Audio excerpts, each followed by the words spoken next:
Roger Nando!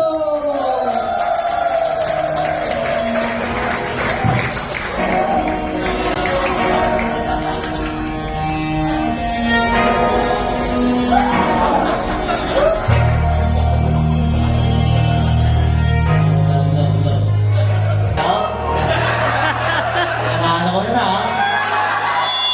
ibigay na di magkanda. Pag nila ako kasakot, ikaw rin ang tagis nila mong pag nabalot ng takot ko. Yeah! Bunong una, namakakot yung pagkain na pagod ay may sukli na kinamatabo. Tain na, taya. Napansin nyo naman, di ba, may accent kami dalawa. May accent kami, mga butang ina nyo. Napansin nyo, may accent kami, di ba? Ganyan talaga kami, mga Bisaya. Ganyan talaga kami, mga Bisaya, di ba? Ganda ng accent namin, malinaw na malinaw. Napansin ko, alam mo yung mga taxi driver, ngayon, ayaw na makipag-small talk sa akin.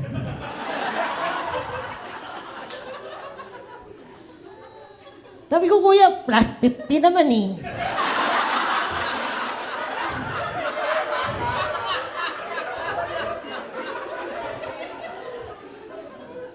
Dapat binigyan niya ako si Kwenta, kuya, wag mo na ako kausapin. Pura! Saya. Nagko-commute ako, ayun, obviously, nagko-commute ako kaya ako sumasakay sa taxi. And, isa sa mga commute ko, gulo, no? Isa sa way ng mga commute ko, nagta-tricycle ako. So, tricycle. Alam niyo ba, sa dami-dami nang nasakay ako tricycle driver, yung nasakyan ko, ngongo din. Ang gulo ng usapan namin. Ang gulo. Hindi namin alam kung sino yung unang ma-open sa amin dalawa. Kasi akala niya, ginagaya ko siya. Akala ko ginagaya niya ako eh. Ang gulo. Gulo na usapan namin. So, sinabi ko na, saan ako pupunta? Sabi ko, kuya, pahatid sa Dahlia Street. Kasi taga Dahlia ako eh. Sabi niya, okay, Narnia. Hindi ko yan, Dahlia Street. Narnia nga.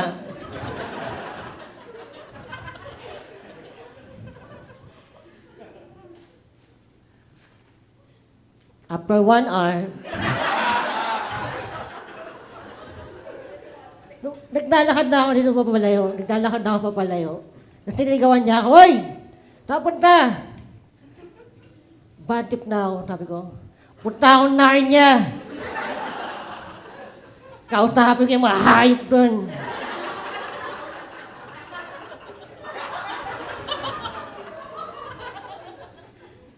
Tapos, nung narinig niya, sinabi ko Narnia. Sabi niya, Dahlia! Dahlia pala! Hindi mo naman kagad sinabi.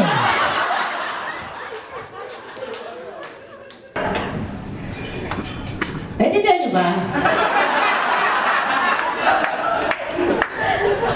Yung totoo. Di okay lang naman ulitin ko. Kung hindi nyo naiintindihan.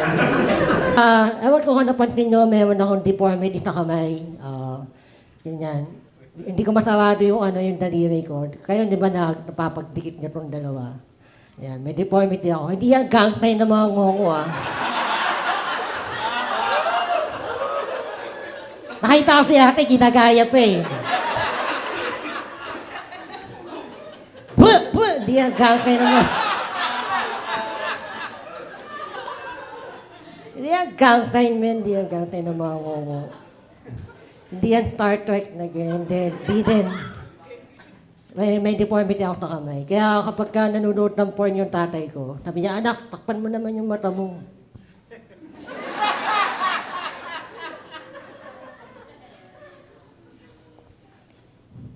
Kaya yun, nakita ko yung titi ng tatay ko. Maliit din. Maliit din. Kaya alam ko na kung kanino ako nagmana. Ngayon, may ano din ako, may maliit din ako na anak. 2 years old siya. Medyo bulol pa siya magsalita. Nag-aaral pa siya magsalita. Parang ako. Nag-aaral siya magsalita. One time, lumapit siya sa akin, sabi niya, Daddy, yes, siya. Ewan ko ano yun eh, bang, sabi niya. Hindi ko din alam eh. Tinuturo niya yung TV, sabi niya, Daddy, yes, siya. Ganun, Daddy, yes, siya. Yes, siya. Huwag ganun, hindi ko maintindihan. Hanggang sa dumating yung asawa ko, tinawag niya, Mami, gising siya.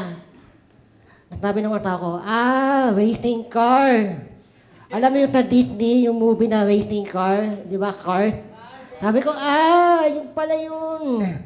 Sabi ko, paano mo naiintindihan? Sabi ng asawa ko, ikaw nga naiintindihan ko eh.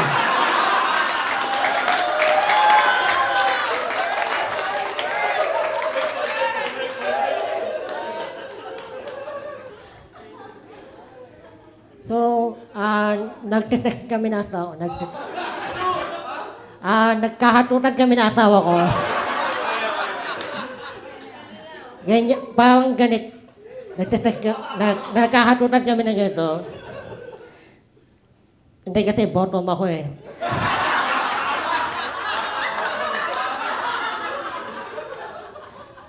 Bottom ako.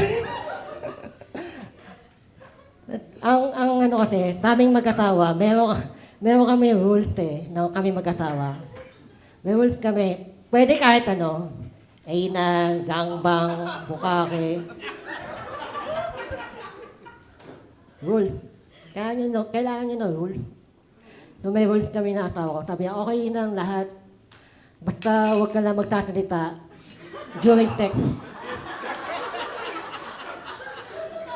Nasisira yung momentum.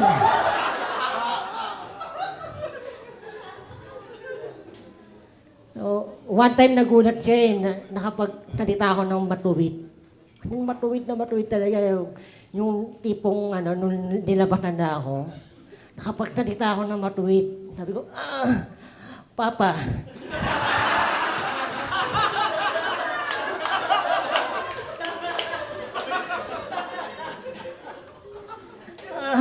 Easy siya.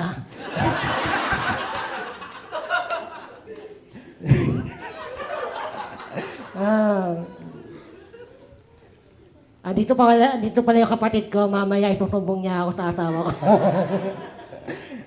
Hindi yun. Saya, no? Ang saya! Lakpa ka naman dyan!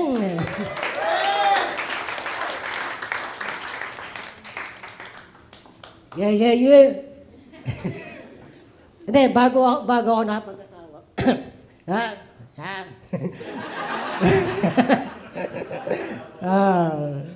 Bago ako napag-asawa, madami ako nag-i-ex. Madami min. Alam nyo ba, pagkangungo ka, madami kang ex, God-like ka namin. Nandun ako, nandyan. Above.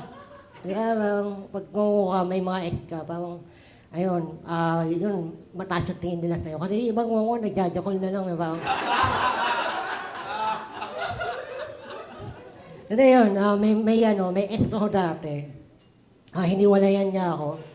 So, heartbroken ako noong time na yun. Very heartbroken ako. Naglasing ako. At mali ko, pinuntahan ko siya sa bahay nila ng 2:00 ng madaling araw.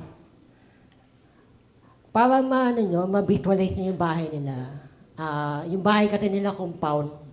So, maraming apartment. Tapos, may malaking gate. So, nandun ako sa harapan ng gate. Hindi ko alam anong sinasabi ko eh, parang sinasabi ko siguro parang kausapin mo ko, pero yung lumalabas na bibig ko, meow!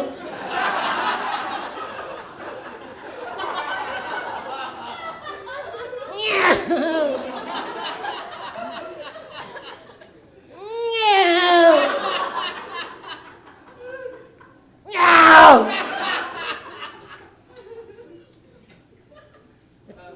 Alam mo yun, yung isa-isang, yung apartment, umiilaw yung umiilaw yung apartment, parang isa-isa naglalabasan yung mga kapitbahay. Yung alpay, ang ina, ano nangyayari? Meow! Meow! Ganun eh. Finally, lumabas na yung girlfriend ko. Kinausap ako, sabi, umuwi ka na. Umuwi na ako. Nakikita ko siya kinakausap siya ng mga kapitbahay niya. Anong sabi?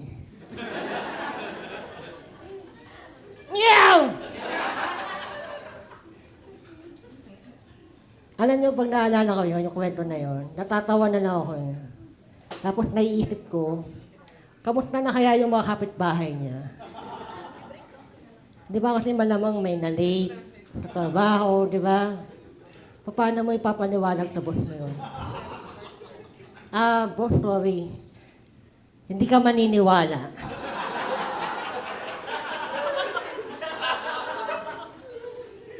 May ngongo. Alas 2 ng madaling araw, sumisigaw dun sa harapan ng bahay namin. Ano sabi ng ngongo? Meow! Meow!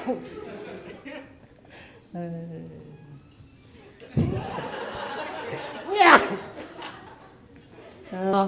Patin nyo, walang ngongong hold-upper. Di ba, walang ngongong hold-upper? Di ba, na-hold up na ba kayo ng ngongo? Malamang hindi pa, walang ngongong hold-upper. Di ba? Sir, na-hold up pa na ng ngongo. Kung may ngongong hold-upper, parang ganito yun.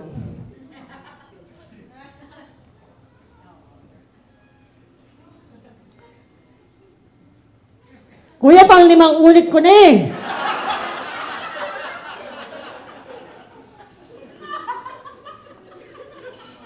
Hold up nga kasi.